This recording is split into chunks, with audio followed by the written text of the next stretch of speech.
అంబేద్కర్ గారి ఆలోచన విధానం, అంబేద్కర్ గారి ఆలోచన విధానం.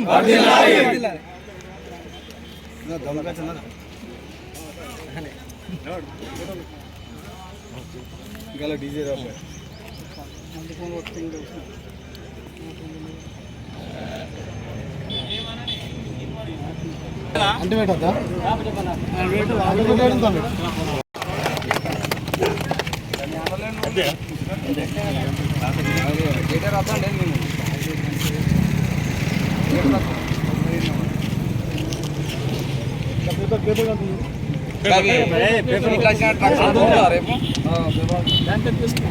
పైసలు కాదు పండుగకి నాకు రేపు ఫస్ట్ కొట్టేసాను రేపు ఇయ్య నా సాయంత్రం ఒకే పని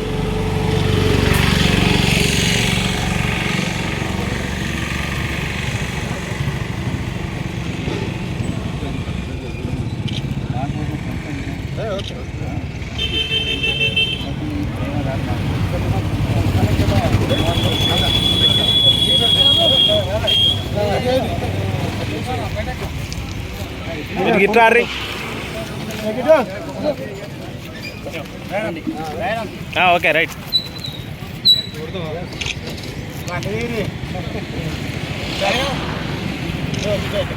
ఓకే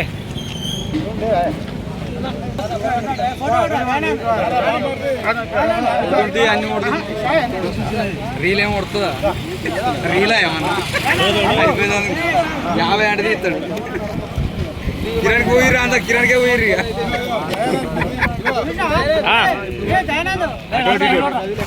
ఇస్తుండే.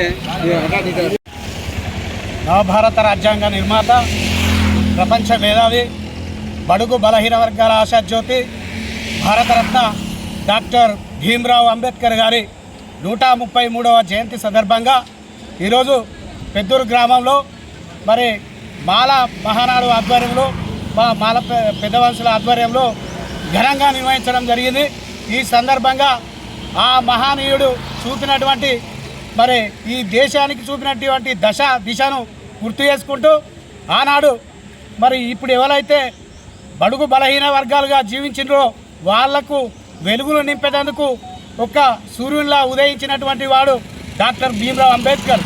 మరి ఎవరికైనా చదువు వద్దని చెప్పి ఉంటే మరి అనేక కష్టాలను కోర్చి చదువుకొని జ్ఞానవంతుడై మరి అతిపెద్ద ప్రజాస్వామ్య దేశమైనటువంటి భారతదేశానికి మరి రాజ్యాంగాన్ని రచించినటువంటి వాడు డాక్టర్ భీమ్రావ్ అంబేద్కర్. ఆనాడు మరి అతి సంపన్నులకే ఈ దేశమంతా కూడా మొదటిగా ఒక్కటే విషయాన్ని గుర్తుపెట్టుకోవాలి, అతి సంపన్నులకు విద్యావంతులకే ఓటు హక్కు అనే విషయంలో రౌండ్ టేబుల్లో ఈ యొక్క సమావేశం జరిగినప్పుడు మరి బాబాసాహెబ్ అంబేద్కర్ గారే వేరే చదువు ఉన్నా లేకున్నా, ఆస్తి ఉన్నా లేకున్నా, భూమి ఉన్నా లేకున్నా 18 సంవత్సరాలు ఎవరికైతే నిండుతాయో వారు ఈ దేశంలో ఓటు వేసే హక్కును కల్పించింది డాక్టర్ భీమ్రావ్ అంబేద్కర్.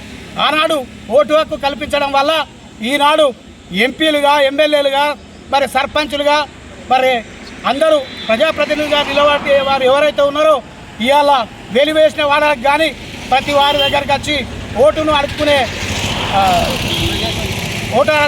విధంగా దారి చూపినటువంటి వాడు డాక్టర్ బాబాసాహెబ్ అంబేద్కర్ గారు.